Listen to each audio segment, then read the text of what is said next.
marka laba talaabo qaaday gudaha u sii galbiyay u doon xabadaha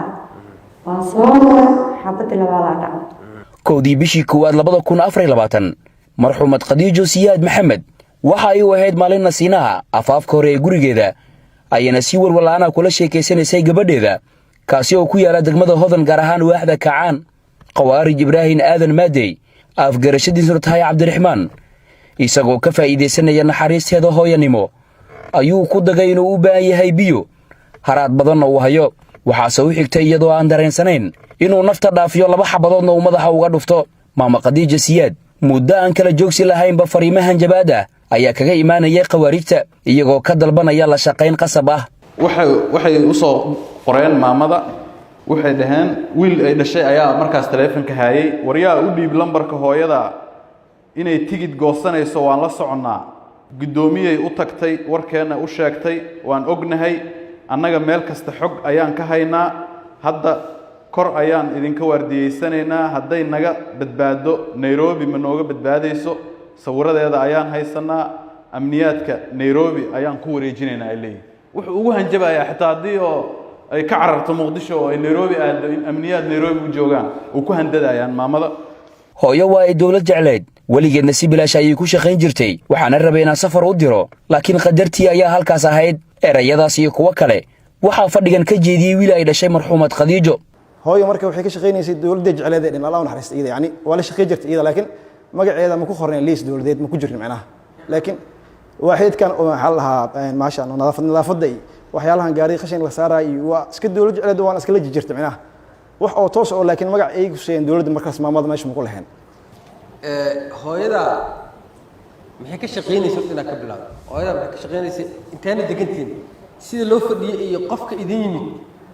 waa qofka hadallada la isqaafsadaan hadallada oo dhaxay muxuu dhaxay hooyo maxay celisay waxa ay dirsatay ma la keenay sheekada idoo isku xiran loo sheegay ma ani idoo albaabkooda fadhinaan waxaan ka deganahay afisooni buurka kor hooyo waxa uu umaad umul bixis meesha ku soo umul baxay ani hooyo sitimaan oo isla joogno waxay dhahday iimaa marka maalinta u tagay maalinta jimcadii ahayd hooyana waa talaadadii amniga galay hooyo albaabka fadhino shaaxa weyn aanin meel oo ka imaado la ogeyn soo kor istaagay markuu soo kor istaagay waxaa dhahay BC anima ila hadlay hooyo la hadlay BC hooyo uu fiirin ninka korma uu fiirin wax BC si muslim waaye hooyo ninka waa ka shaki ninka wuu taagay hooyo ninka waa ka shaki ma muslim waaye wax BC si korma uu fiirinaysa iyada wali mobilka fiirinaysa marka laba talaabo qaaday gudaha u sii galbiyay u doon xabadaha waa soo xabad labaad isla markii waa daba orda ilaa iskoolada ka xariisanaa waa fiirinaa inna iloobi karo marka daba carada oo iga dhunta wuxuu galay sar meesha laga dhisaayo oo cidle oo ka suwaas ka soo marka aan soo hooyo ag fadhiista ciidankan oo wadana ay keeneen markaas aan iskoolada wata arrinka hooyadii dilaway adoo kana markaas iskoolada kor u soo bixiyay xabado tuuray xabad ciidanku ma dhicin dhulka dhacay markaas ay xabad ku furaan ciidanka saasa waxa dhacay bihi malakeen may bihi ama ku maqlaw talaabo gudaha u qaado xabad yeeri marka lagu talaabo qaado xabada dhacdo saanta isku jeesanay tii labaad dhacdo kor taagan ay dhacdo tii labaad ما يقف في حياة التيم هل ما يقرأ كذا هل على ما يقرأ هذا ما يقرأ هذه التجميل اللي شخينيس مرة تلاليس كهين مرة اسكا خرامة جرتي لكن واحد قارة أو شيء جرت مجري sidee ayay ku suurta gashay qabashada dilaaga askartii gacanta ku dhigay eedeysanaha iyo goob joogayaal kale ayaa garsoorka kaga sheekeeyay qaabkii loo qabtay jid kale too saaro kale too maamada degreed ku soo dileen kaano asoo ordaw ugu yimid darbi isku dhijay darbiga markuu isku jira maxaa taasoo dawladaysa ma niman tuuga inta wax ku dhacay waa inta ordan weey askari kale taayna haynika waa ka soo orday maamada meeda koreemeday waa ka soo noqday askari kala soo waday waa korkay gabadha oo maamada dhash tiri waa kan anaka hooyaday dilay 24 sano tuugi markuu maqaliyo uu dhaqaajiyey aniga ninkiyaa marka meesha ku sii hayay nabadaadha meeshii geey ani meeshay wax ka dhaceen markaas wuu iskaga meermeeriyey meesha ma aadi kariyo dhaa waa cabsanaa waxaan dhahay nabadaan dhahay ilaa waa ku qasbay wuu isoo wadi isagoo isoo fiiriyaayo marba dhinac isoo fiiriyaayo waa soo wada meeshii ee kiis ka dhaceena keena anigana markaas hooyada gabadhii la dilay gabadhii dhashay meeshii joogtay waa kana ay dhahday ninkaanoo waday waxay dhahday waa kana ninka hooyadii dilay markaas kabacdiyaa waxaan dhahnay biskoolad soo bixi biskoolad markuu soo bixiyey hal xab nagu rido kabacdi anigana waa xabada ku furnay lugoo ku jijaba laba lugood halaas bisaa meesha ka dhaceen baara ka tirsan CID booliiska Soomaaliya ayaa maxkamadda la wadaagay xogo kale oo isla kiiskan ah Maxamuud Saciid Axmed ku-xigeenka xilaalyaha guud ee ciidamada qalabka sida ayaa codsaday in dil toogasho lagu xukumo eedeysanaha maadaama la qabtay isagoo dilka gacanta kula jira gacan ku dhiigle al-shabaab arxanlaawe ibraahim aadan maadey isla markii uu imaaday goobta uu dilka ka fulin rabay oo ay fadhisay marxuumad khadiijo maxamed siyaad maxamed uuna iskaga dhigay markii ugu horeysay qof musaafira oo oon haayo oo dhibaato ka muuqato uu iskaga dhigay wuxuuna ka codsaday inay biyo uu cabo ay siiso taas beddelkeeda gabarteeda oo ag fadhisay way shakisay ninkaana shaki bay ka qaaday hooyadeeday dhigta waxay ugu sheegtay hooyo ninkan inay aad uga shakisan tahay laakiin maamada taas ma aysan dhageysanin waxna kama aysan soo qaadin naxariisaa gashay biyay u dirtay biyo uu cabo u keenay dhahday taas beddelkeeda isaga waxa uu qorsheynayay oo uu fursad ay u ahayd uuna ka shaqeynayay dilkeeda ayadoo ah maamo maskiina oo dadka shaqooyinka hoose ka shaqeeya gaar ahaan waaxda nadaafadda degmada ay ku qornayd dilkaasna uu si arxan darraa uu meeshaas uga geystay isla markiina isaga oo aan meel gaarin oo rabo inuu isku fakado kana fakado gacmaha cadaaladda oo guriga dilka uu ku geystay aan ka fogeyn ay ciidamada amniga ay ka hor imaadeen uuna isku dayay inuu ciidamada amniga waxyeeleeyo sidaasna ay uga hortageen ayna xabad ku dhufteen baskooladii uu ku hubaysnaa oo uu dilkana ku geystana sidaas looga qaaday mudane gudoomiye garsoorayaal maxkamadda sharafta leh maadaama aysan muuqan cadaymo kale oo muujinaya baaristana aan soo bixin in eedeysanahan sheegashadiisa ah in qof kale la socday inuu asaga keligiis ahaa ay caddahay sida markhaatiyaasha ay maxdarka maxkamadda ka hor sheegeen sidoo kalena ay caddahay in eedeysanaha lagu qabtay falkii uu dilka ku geystay markii dilka uu geysanayana la caddeeyey maadaama uu horay u soo maray tababaro la xiriira dilalka qorshaysan loona diyaariyey inuu ka howlgalo gobolka banaadir shaqadan ka horreeyena uu soo qabtay oo ugu yaraan 4 shaqo gaaraysa mudane gudoomiye sidaas darteedna ay iyagu promotion ku siinaayeen ay ku dalacsiinayeen shaqadiisa oo $50 ay uga bilaabeen 70 ay gaarsiiyeen $90 ay gaarsiiyeen intaas $90 ee shilimaadkaasna uu ku bedelanayay inuu nafta qof muslima naftiis inuu gooyo uuna shaqo ka dhigtay isagoo waliba aan jaahil ahayn mudane gudoomiye oo ay u cadaatay xafiiska xeeraarinta ciidanka qalabka sida inuu 114 quraanka uu dhameeyay inuu waxbarashada asaasiga uu soo bartay sidaas darteed mudane gudoomiye garsoorayaal maxkamadda sharafta leh waxaan ka codsanaa in eedeysane gacan ku dhiigle al-shabaab ibraahim aadan maadey ay ku qaado aayaadkii aan ku soo eedeynay iyo qodobada xeerka ciqaabta iyo xeerka la dagaalanka argagixisada waliba waxaan si gaar ah uga codsanaa maxkamadda sharafta leh inay ku xukunto dil toogasho oo ah qisaastii marxuumad khadiijo maxamed siyaad maxkamadda sharafta leh waa mahadsan qareenka eedeysanaha oo difaaca ka keenay doorka muwakkilkiisa uu ku lahaa dilkan ayaa codsaday in loo fiiriyo sifaalaha dembiga fududeeya sida hadda maxkamadda horteeda ka caddaatayna kooxda al-shabaab 3 bilood uu la shaqeynayay magaalada muqdishona 3 bilood uu joogay wax khibrad ah iyo tababaro kalena uu soo qaadanin lagu tababaray kaliya ceelasha biyaha mudane gudoomiye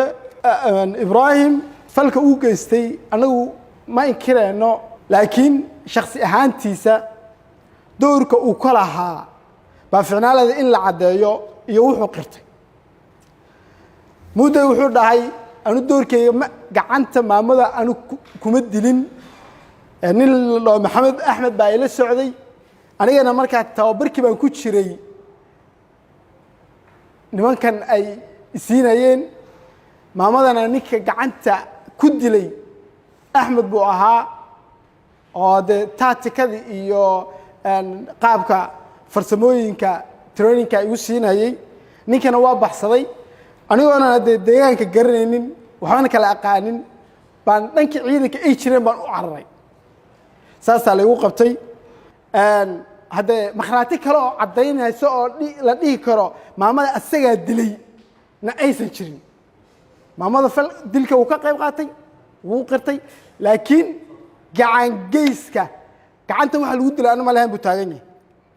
mudane guddoomiye garsoore dhibaatada taagan weeye dalkeenna dhalinyarta yararka ah ee gobollada joogo in intii la tashkiiliyo gobolka banaadir la keeno ayagoona xataa magaaladii kala baranin si khaldan lagu adeegto waa dhibaatada ka taagan dalka maxkamadda marka waxaan ka codsanaynaa ibraahim inta asaga uu qirsan yahay oo ah inuu al-shabaab 3 bilood la shaqeeyey inuu ilaalo ka ahaa marxuumadda allah u naxariista ee faldambiyeedka loo geysto oo xaqdarrada ah intaa kale inay maxkamaddu u qabato uguna naxariisto yaraantiisa iyo maan hawaaminta lagu sameeyey asaga maxkamadda waa mahadsantahay eedeysanaha ayaa markan qaatay isna fursadda garsoorka ee codsiga maxaa maxkamadda ka codsanay maxkamadda waxaan ku codsanaa waxaa waaye arrinta inay ii khafiifiso maadaama aan waxaan kala ogeynin dhulkaas aan iskaga soo kore oo aan aaminsanayn waxaa waaye dowladdu iyo waxaan waxaa waaye nidaamkan inta aan joogo keliya waxaa waaye aniga wax aan fahmin aan waxaa waaye aan kala fahmin inta ka horreysay aniga dhulkaas aan kusoo kore agalan adduunyada ka aaminsanayo waxaa kale meesha sidii laga sheegay waxaa waaye meesha anaga le u badan anaga le haysanaa waxa dowladdu ma jirto saas mi ahaa sidii ilaahay kusoo imaan haddii aan ogaan lahay aniga waxaa waaye arrintan kuma dhaqaaqi lahayn maxkamadduna waxaan ku codsanaa inay arrinta iga khafiifiso anaga la haysan yaa maxay ku dhaheen anaga la haysan maxaa laga wadaa meesha magaalada anaga le u badan wax rabnaa ka samaysan karna aniga meesha dowladdu ma jirto dowladdu joogtaa meesha aniga ma tagi karo maya meesha dowladdu hadlaa ma jirto anaga le u badan meesha anaga wax rabnaa ka samaysan karna qof kulu hadlayna ma laha أنا ماشي ما أقون وتك ولقي يجلب منا وقبح ما والله أدوم أنت ماشي جو مركز أورس أنا صبح كدي محارك كدي مركز ماشي ما هذا مقالة ما هذا أنا وها أركي حالات أنت ماشي جروب بدنا جروب صبحنا عن قبتين كلا يسار جروب صبحنا إلى موت إلى موري مورو إلى قول ملا كلا أغاني ملا عاد أنت مقالة لو قال براي أو ملا واحد برشة وبينا سكول واحد أسك برنا جبوا فهمي تتكلم كلا برنا سا وادو واحد أسكو بوجان كرت عمل ساسمي ها sidii aan ku wada baran magaalada markaa imaada xaaladda aan qiimeeyay jawi waa fahmi waaye meel kasta askar la joogta ayadana jooga meelna ma aqaana dadna ma aqaana xaaladda iyadoo isku wareersan wixiina aan ku cusubay qaab meelaan ugu tagay iyo meelaan ugu dhaqaaqa aan jirin wixii lagu sheegayo anaga meeshaan kuna ahayd awal aniga ma arkin wixii markii dhuumasho ay tahay oo waxba iska jirin jawi aniga meelaan ugu dhaqaaqa ma lahan meelaan aada ma lahan dadkiina waa kasoo tagay ciidii mana u laaban karo mana kala aqaan magaaladiina ma aqaan xaafadii joogi dhahan jooga qofka lagu soo xiray islaan la joogto naag ma la joogto yaa la joogto maxaa la joogto naag la joogto naag hal naag la joogo oo maamuweena iyadana gabar yar la joogto 8 jir amal aan guriga soo joogno iyadana guriga qol degan taareen qol aan deganahay meesha raashin koona waxa waa maada soo jooga maamadana iyadana waxa waa lambar ay ma haysan intaas aniga waxa la kala ilaalin aniga lambar ay ma haysan aniga lambar kama halawdeen lambar kala ma haysan nin kala وقت سوق إلى أنا سير عنيس يا كريم إذا كان صحافة لا كير تبقى حافة لا إذا شدة قرآن الله صوت يارنا وعك قادنا خذوا صوت يارنا وحوا وجروي صوت عشان أساس لهم قوة نولن ما شاكي واحد نمر أحمر بس كيلان إلى يوجا مر هين ومحمد في سي مكان هاي محمد ويصوف فيرسي أرض بي وكان على الجودة قد مر الوضع يصير فيرسي أنا إنسان يصوف فيرسي ممكن يصوف فيرسي وهاوي بيما بانتها جودة بي وكان بح جودة كامرت وهذا الكلام الدود كلام أحمر برنامج ما كفر لا فير جودة من جروها كشي مركي هو أنا كان شغال وقبتي لكلا أرضي مركي قبشة إذا لسوا قبنا لو أسكريم ممكن أسكور إيمانه لو ممكن أسكور إيمانه هيدا نحتاج صوتا أنت حاجة كمان أنا كمان أنا واحد كده عن توايدن حبذا أنا واحد كده عن ماشي كده عن مو أنا واحد كده عن جهاد واحد كده عن فرتك وأنا كوفيق جهاد واحد كده عن فرتك وكوفيق هذا ما واحد ما أقان من ريدنا يعني ما نقع عيال بدنا ماشي تجنين أو عيال بدنا ماشي صوت تجنين وبوحين مركز أساس عندها mid ka mid ah waa baxay midka oo dharka cad wato oo waxa weeye maaska wato baxay meesha ana u tilmaam u aaday kan kale asana uu ka daw bixi rabay asoo ka daw bixi rabay ciyaalka cageen waxay dhaheen ninkan ha ku raac camal abuu ka haran ha ku raac ninkan ha ku raac ku haran ninkan ku daw ka ilaa barnaamijka meel saar kan kale asana naftigiisa aniga basi imu soo wadaamaanay waxa weeye ayna taqoodooda madax maran raac la dhahle uu wadaamaanay waxa weeye go'aankooda ma hin markii sidii ugu soo wadeen meesha aan tagnay markay meesha aan tagay gabadha waxay dhahay ku jiri ninkan wax dilibsan kana soo day mushaarkaaga ma qabla mushaar qaadanaysa maxaa qaadanaysa 3 bil bishii koowaad kontona qaatay bishii labaad hawa 70 ay soo tuureen waxay dhahan waa lacagta waxa magaalada waxa u baahan tahay dhalinyarada tahay lacag wax badan u baahan tahay waxa way intaas ku wato wixii kale u baahatay oo adeegay jaafjaafna waan soo wici kartaa dhahan waxa ku siinaa ku raadinana saas bishii dhaxad 90 dollar soo tuureen markii qabashadana xabadda markii ugu ruftay markii qurfana ana xabad maridin horqo markii dhahan midka hawa labada ka mid waa baxmood markii inta aan u tagnay waa iska baaga tagnay kan kale soo sagteero waxay xidhan ninkan hore u wad amal ayaa ka haran horqo u dhaano bisolada oo wato oo waxa way madam dil aan qorsheysanay waxa way labada dil kari ma dil waa soo baxay gaashaana sare xasan cali nuur shoote gudoomiyaha maxkamadda darajada koowaad ee ciidamada qalabka sida ayaan ugu dambeyn fadhigan soo xiray cabdi fataax qiyaar warbaahinta qaranka muqdisho.